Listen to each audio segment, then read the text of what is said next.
เร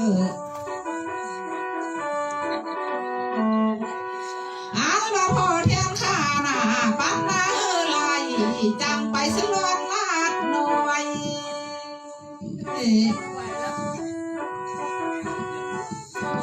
ได้มาสุขเจ้ามาอยู่พี่อยู่บนเขาบนหาเนื้อพ่อแม่เอ้ยพิญญาเนื้อ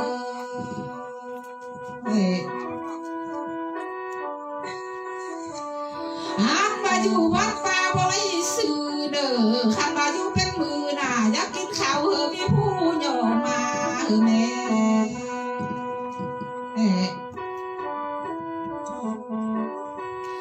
หรือว่าสุขเจ้าอยากกินปูกินปลาเฮอมีคนย่อเฮอ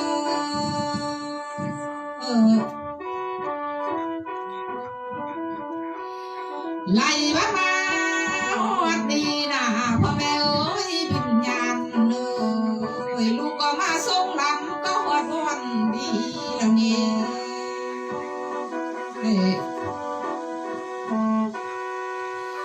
ลูกก็มาส่งก็พุ่งกองทานก็ฮอดวันแม่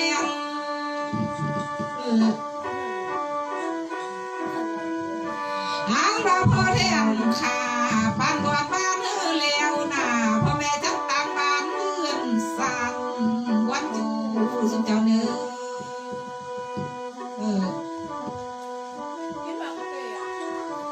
ขันรักมา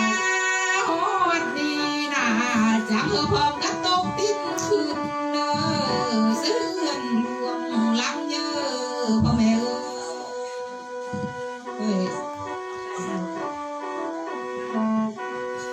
ไหลมาฮอดเมืองพานาพร้อมกันตกดิ้นขึ้นเฮือนเมื่อหลังงาน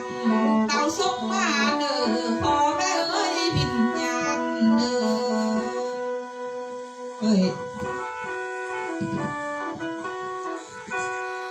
ไหลมาเฮือนทางมือนี่นาลูกหลานเมืองเพียงหาไหลแล้วน้ำนั้นมีเมื่อนาซึ่งเจ้าเป็นลับอยู่เมืองบนเป็นคนอยู่เมืองพาแล้วอยู่น้ำผู้น้ำยาซึ่งเจ้าอยู่เมืองเชิงสิแล้วไล่มาฮอดดีนะลูกที่ซ้ำความพ่อแม่เอ้ยอันละความนึ่งนั่นน่ะพอผู้พ่อมาแม่ยาหัวจันเอ้ยไหลมาสุ่มเจ้ามาอยู่พี่น่ะขันไปตามไห้ยาเล่นคุยส่วนขาข้างเนื้อ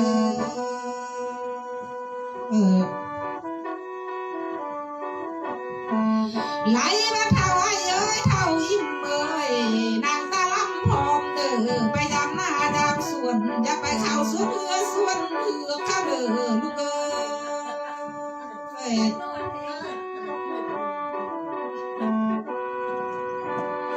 หางมาพ่อเท่าแม่เท่าผมแพงพ่อเท่าแม่เท่าแสนเพ่งเอ้ยมาอยู่เมืองพานาอย่าไปเข้าสวนเหือส่วนมันข้าเด้อ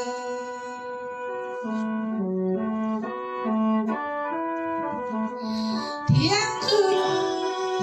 อย่าไหลหอมควายพาเด้อพ่อแม่เอ้ยนักใกล้แล้วจะหอมควายเทียนเลือเนอ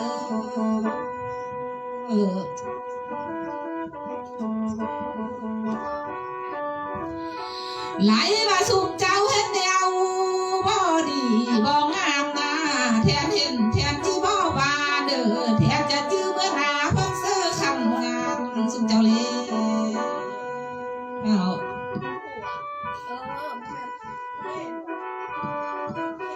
แทนจะยันสายเจ๊สายเป็นลงดูเมืองลุ้มเมืองเพียงแห่งไร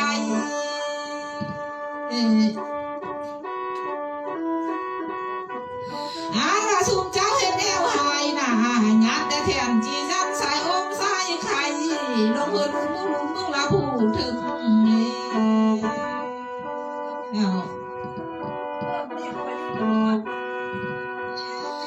ขันมาความซ่องดีนาลูกสั่งแล้วลูกสั่งย้อนลูกส่วนลูกที่ส่วนสั่งใส่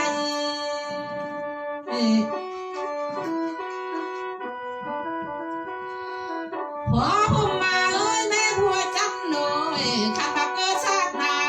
อยากเกิดเป็นเต้าเนื้อเขากินเอาอมพ่อแม่เอ้ยไหลบ้านน้องเท่าไอ้เอ้ยเท่าอิ่มนางตะละเมยจะไหลเกิดเป็นจงเดือลาเอ้ยเขาจิตตั้งน้ำห่วง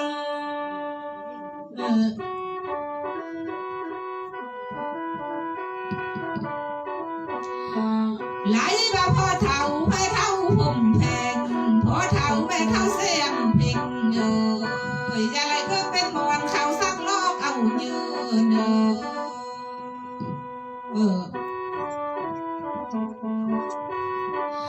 อันว่าจะเกิดเป็นกวางเป็นพันนายพันเขาที่ขาแล้วจะเลยเกิดเป็นมาเขาที่ขี้เที่ยวทาง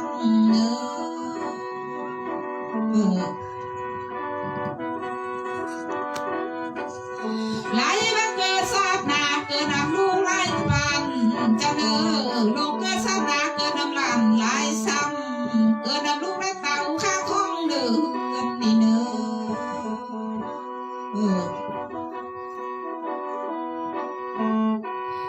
ไหลมาความสั่งนี่นาลูกสั่งแล้วลูกสั่งย่อนลูกสอนลูกพัดสอนซากใส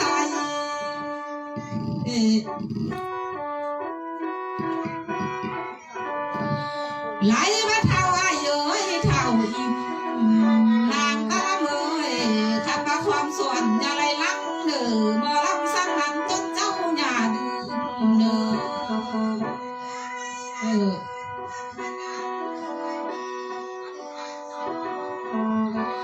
ไหลมาเกิดชาตินาลูกเอ้ยสุภาพปอมเพื่อสร้างคำแทนมาเนื้อ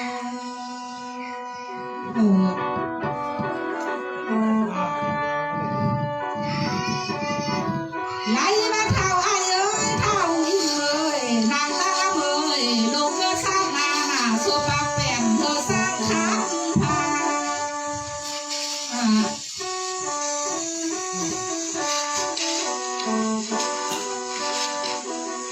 าทุกเจ้าจะขาดน้ำเทียมลงอยู่ดำอีกกาแล้วเนอขาดน้ำพาลงมาอยู่พันยืนยาวเท่าไอ้เอ้ยเท่าอิ่มตาละพรก็คือน้ำเดียวกัน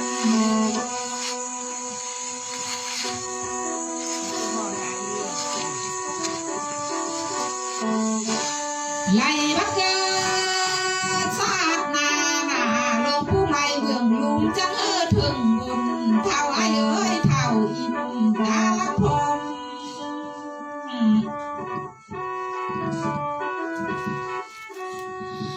ไหลมาสุกลูกลงเกิดเป็นคนจังอยู่ยืนถึงเท่าเด้อความหัวเผาความนอกเจียนสี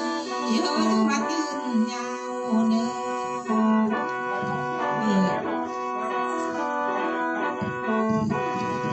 ไหลมาตายแต่อายุยังน้อยตายแต่สามีกายเลยเด้อตายแต่สามีแล้ว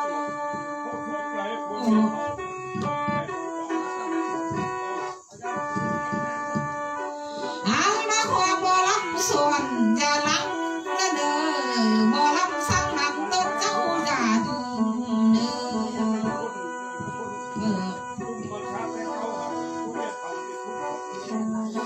พ่อแม่วิญญาณเอ้ยคันที่ลืมเสือพึ่งตั้งใบเด้อเสือได้หน่อยได้ที่มวนหัวแม่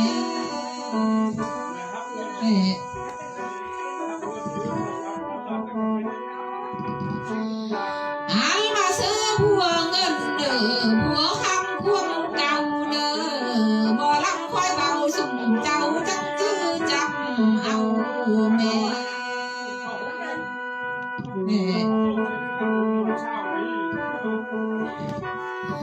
ไหนมาวัดดีพอแม่เอ้ยวิญญาณ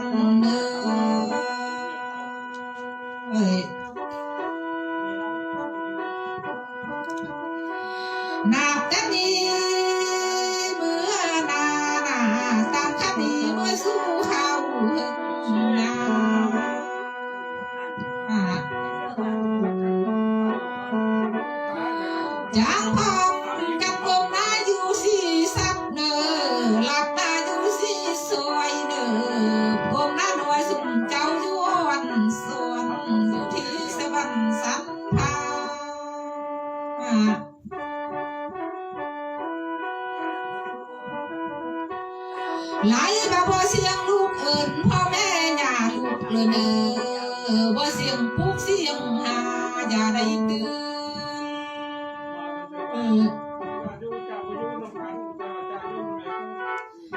อย่าแต่ตื่นลาสุ่มเจ้าที่มองเลยเด้อตื่นสองตื่นสามอย่าพวกเจ้าสีมอง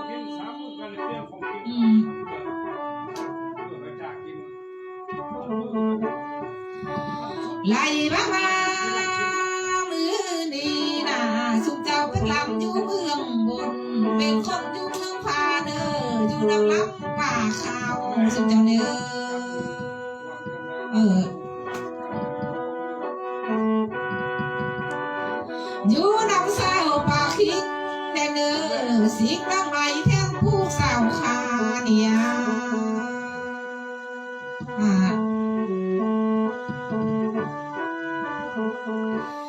ได้มาฮอดดีนะพ่อแม่วิญญาณเล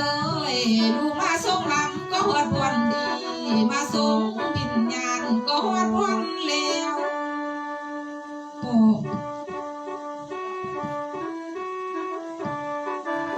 อายมา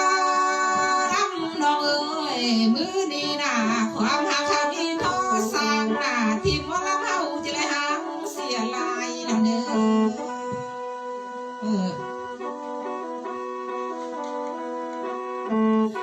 พ่อแม่วิญญาณเอ้ยความทำมีท้อคอยหนาสู่ลูกที่ไรให้สาลาเด้อไหลมาความทำมีท้อพาหนาที่มอลำลูกที่ไรจ้าคนทางแล้วเด้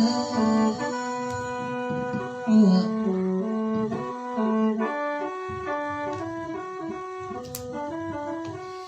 มือดีไล่มาพ่อผมมาเอ้ยแม่พ่อจำเลยลูกที่ไรเล่นต้องจริงสกายเล่นกินน้ำวัดฟันนะ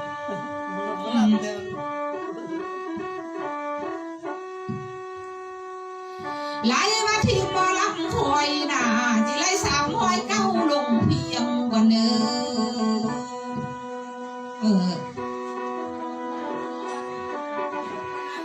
อายมา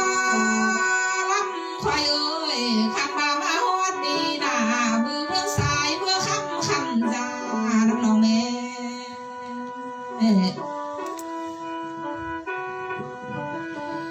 ไล่มามือเมืองขวาเสมอโยขันเป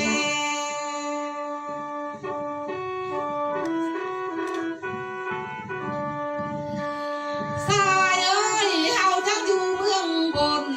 เฮาจังหุ้มควันเต่าดอกไอ้เอ้ยเฮาเข้าเมืองผาเฮาหุ้มควันคือไอ้เอ้ยไล่บ้ามามือนี้นะอายเอ้ยอายจังหุ้มควันมาเด้อหุ้มแต่ควันอายในปีผู้เมื่อยแขนเฮา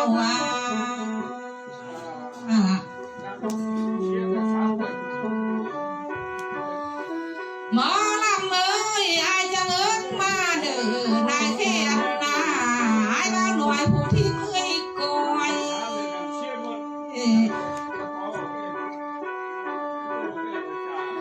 อายจะอุ้มลงมาเด้ออายเอ้ยสาวละน้อยห้องคำพอรวยบ่รักนั่นนะ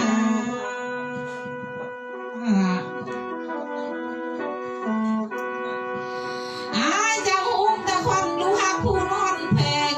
เพิ่นเด้อควันลูกแพงผู้นอนสั่งเฮา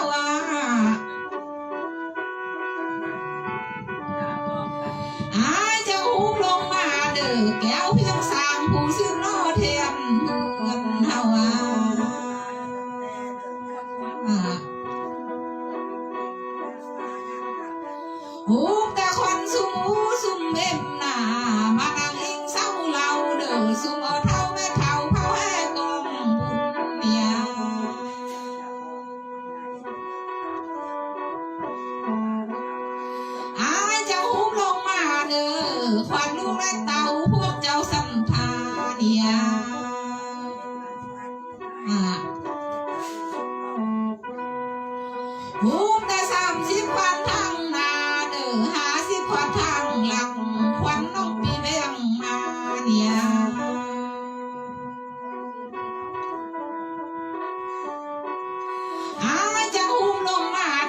ำลูกตาแวว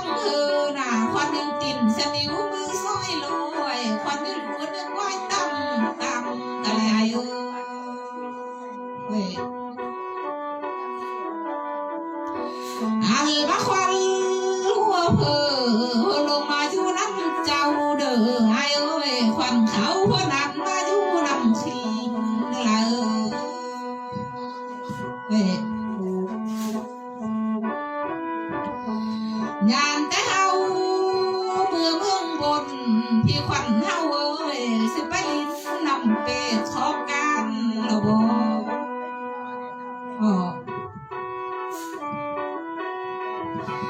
งานแต่เมืองพาหน้ายามเขาควันเฮาไปลิ้นสวนอันขอคำเลย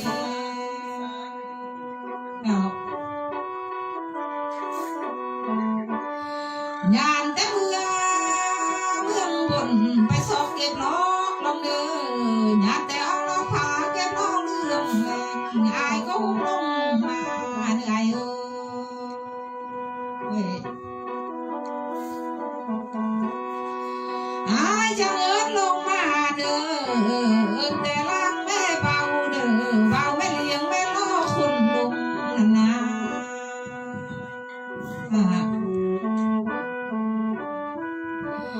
ญาแต่เขาควันเฮาเมืองบนสอบผู้เป็นหักแล้วญาแต่เมืองพาสอบผู้มากเป็นเบอร์เนี่ย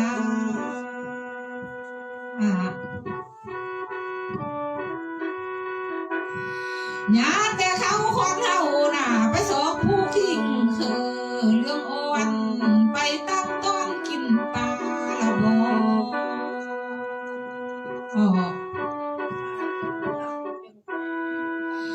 ญาแต่ควันลุงควันตาเจ้าสะท้าเอ้ยไปเห็นนากินข้าวญาแต่ไปสอบเบาเป้าลงก็เงินคำบ่ละอายจะมุ่งลงมาเนอ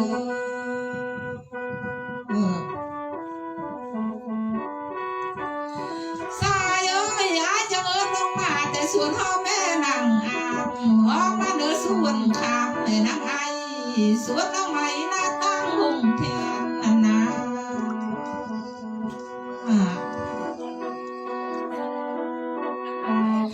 ไล่มาเลียน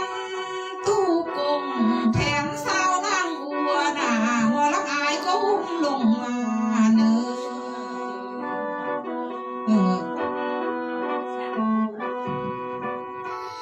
มือนี้จังพร้อมกันลงมาเนอคือลังเส้นเสือคอยเอ้ยพันแปดจะไล่มา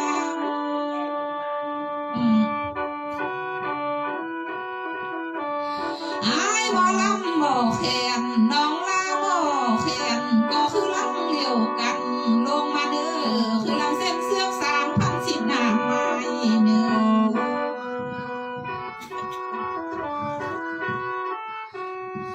หมอลำเอ้ยคันมาฮอดนี้น่ะต้นสายผ้าเต่าเด้อไอ้เอ้ยคันมาฮอดนี้ต้นเจ้าผ้าลงแม่